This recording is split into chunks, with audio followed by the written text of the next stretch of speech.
김주영 기자의 자문사에 무슨 일이, 요새 자문사에 좀 무슨 일은 없나요, 요새? 최근에? 어떻습니까? 자문사 조용한가요, 요새요? 중소형 장이 못 갔을 때 그때 많이 좀 미끄러진 자문사들이 많았거든요. 근데 최근에 5거래일 연속 코스닥 시장이 좀 상승을 하면서 네, 중소형 위주의 포트폴리오를 보유한 자문사들이 조금 더 종횡무진을 하고 있다라는 소식이 들려왔습니다. 그래요? 네. 뭐 중소형주가 가니까 중소형주 많이 네. 가지고 있는 자문사가 잘 나가더라. 예. 그 얘기는 나도 하겠다, 진짜.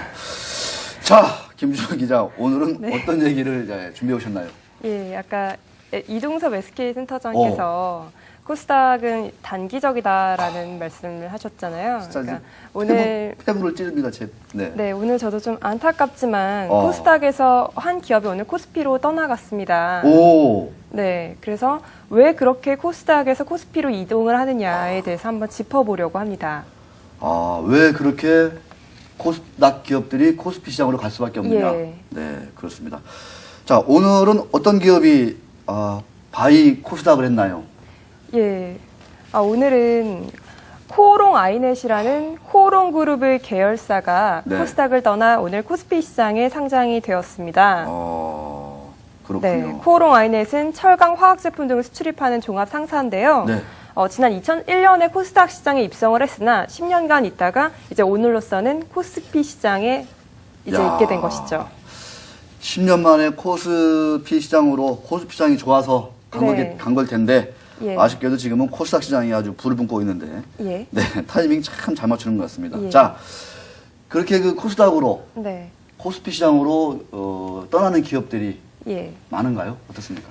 일단 최근의 상황을 보면요.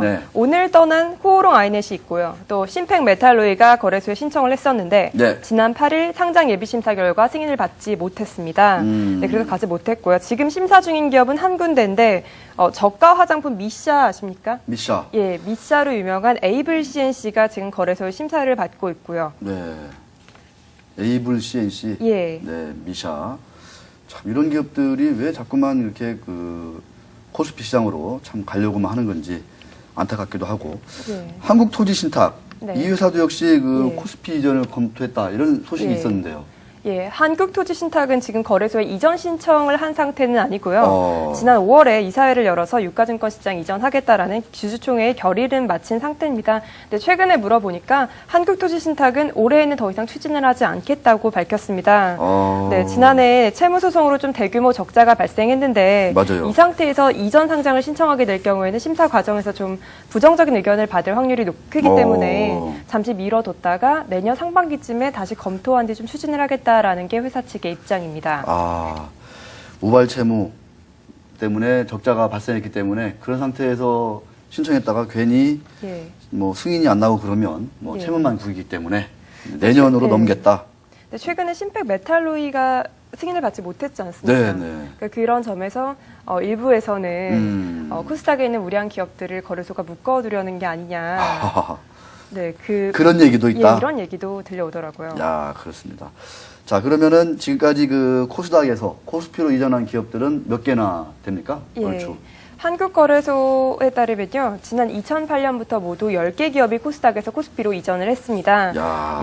그 기업들은 동양시스템즈, 신세계푸드, 무학, 황금ST, 키움증권, NHN, 부국철강, LGU+, 아시아나항공 등입니다.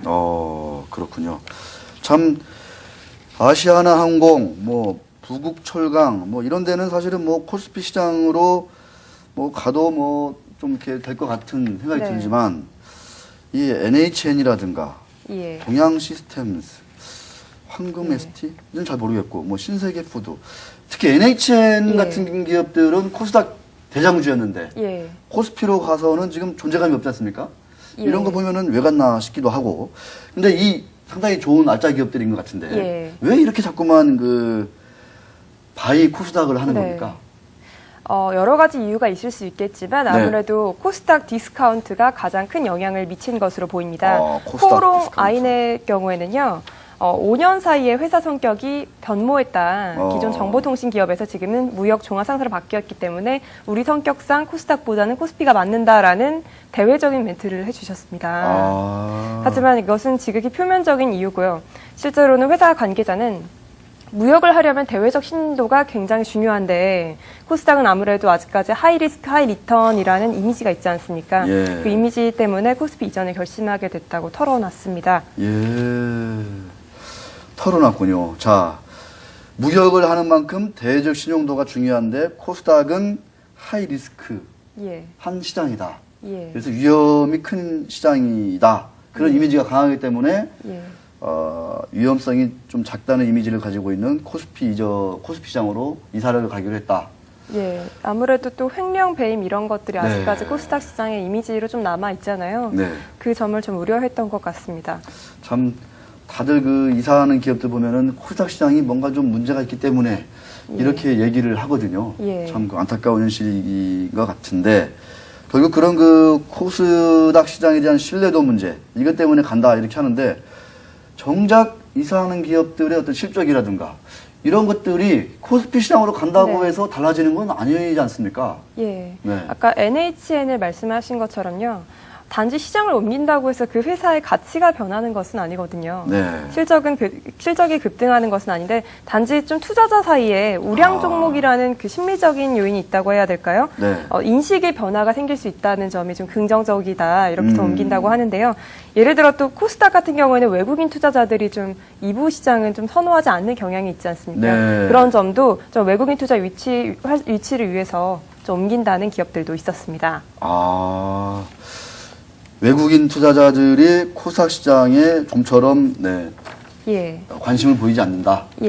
네, 참 시장 전체적으로 보면 그 말이 좀 얼추 맞긴 한데 개별 기업별로 보면 꼭 그렇지도 않은데 하여튼 이 코스닥 시장 하면은 여전히 좀 부정적인 이미지는 있는 것 같습니다. 자, 그런 어떤 신뢰도 문제 말고 또 예. 기업들이 코스닥을 떠나려고 하는 이유 또 있을 예. 것 같습니다. 네, 제가 최근에 지식경제부에서 주관한 코스닥 상장사 세미나에 다녀왔었는데요. 네. 거기 이제 150여 분 정도의 CEO 분들이 오셔서 좀 말씀을 들어봤는데 실제 지금 거래소에 코스피 이전 신청을 한 기업은 14개 정도지만 실제로 내부적으로 혹은 이제 주주들이나 기관 투자가 요청으로 검토를 하고 있는 기업들이 꽤 많았습니다. 네. 근데 그 이유가 단지 코스닥의 신뢰도 문제 때문만은 아니었고요. 예. 중요한 것이 세제 관련해서 코스닥과 코스피가 양도소득세 기준이 다르다. 어허. 이 점을 드렸더라고요. 그렇군요. 이 그러니까, 예. 가정이 맹어우라. 이 가혹한 이 세금이 호랑이보다 무섭다. 뭐 이런 예. 또 제가 또 이렇게 또 네. 할 때는 합니다. 예. 예. 자, 달라 보이시는. 그런데 양도소득세가 예. 두 시장 간의 차이가 많이 나나요? 어떻게 다른가요?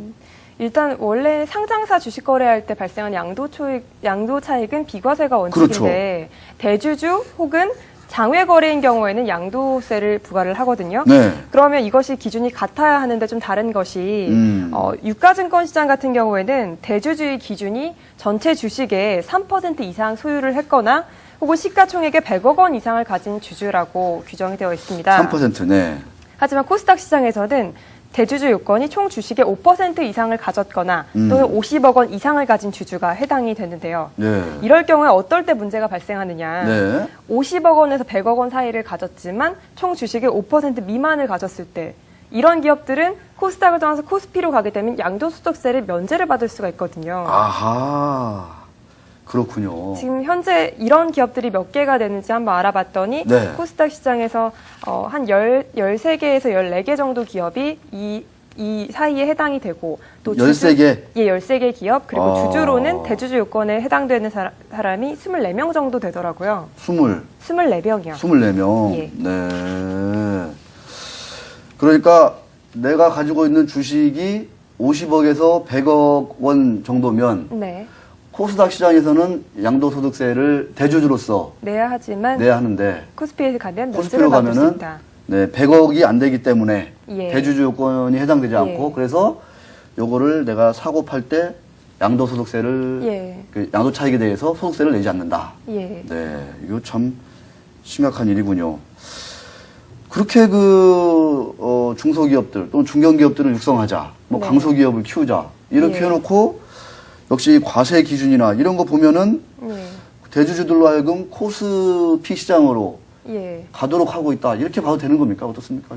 네, 그런 점도 있었던 것이 지금 뭐 논의되고 있는 게 코스닥 시장을 활성화하자, 또 코스닥 기업을 뭐 중견 기업을 육성하자 이런 취지에 맞는 뭐 정책들을 쏟아낸다고 하면서 실제 이 정책을 보면은 좀 불리하게 되어 있다. 네. 이런 점도 있지만 또 그 관련 그 해당 기관에서는 좀 다른 입장일 수도 있잖아요. 그런 게 있었는데 제가 물어봤어요. 이제 기획재정부에. 그러면 네. 2005년에부터 이 시행령이 달라졌는데 왜 달라졌느냐 물어봤더니 당시에 중소벤처기업을 육성하자는 취지에서 네. 대주주 요건을 좀 낮췄다. 코스피보다. 그래서 그 당시에 그 3%가 아닌 5% 이상만 돼도 야. 대주주로 쳐줬다. 네. 오히려 예. 육성하기 위해서, 활성화시키기 예. 위해서. 예. 야, 그런데 이제 와서는 그게 이제 양도소득세 때문에. 좀 족쇄가 야, 되고 있습니다. 그렇군요. 자, 그럼 정부 입장에서는 이 어떤 그 규정이나 양도소득세 기준 이런 것들을 아직 손을 댈 계획은 예. 있나요? 없나요? 어떻습니까? 지식경제부 코스닥 협회에서 이제 건의를 받은 내용을 거래소와 논의를 해서 지식경제부에 좀 건의서를 제출한 상태고요. 현재는 그게 기획재정부에서 세제실에서 검토를 하고 있다고 하지만 취재 결과 기획재정부 세제실 측에서는 바꿀 생각은 없다. 현재 검토하고는 있지만 기존 입장에서 크게 변하지 않을 것이라고 말했습니다. 그 그렇군요. 이유가 어떤 점이냐고 물어봤더니 지금 코스닥 협회에서 건의한 내용을 보면 그럼 이전하고 바꾸기 전하고 똑같이 가자 이게 아니라 네. 시가총액만 기준만. 100억 원으로 올려주고 네. 5%는 그대로 하자라는 것은 자신들의 이익만 야. 너무 따지려 하는 것이다. 네. 예, 이런 입장을 보이면서 합리적이지 너무 않다고. 자기들 입맛에 맞게 예. 이제 제도를 바꾸려고 하는 거 아니냐. 예. 네. 그렇게 볼 수도 있을 것 같습니다. 하여튼 이 코스닥 시장 활성화 위해서 좀 여러 가지 다양한 제도적 뒷받침, 지원 이런 거 필요할 것 같습니다. 자, 아주 오늘 수고하셨습니다. 김정 기자. 고생하셨습니다.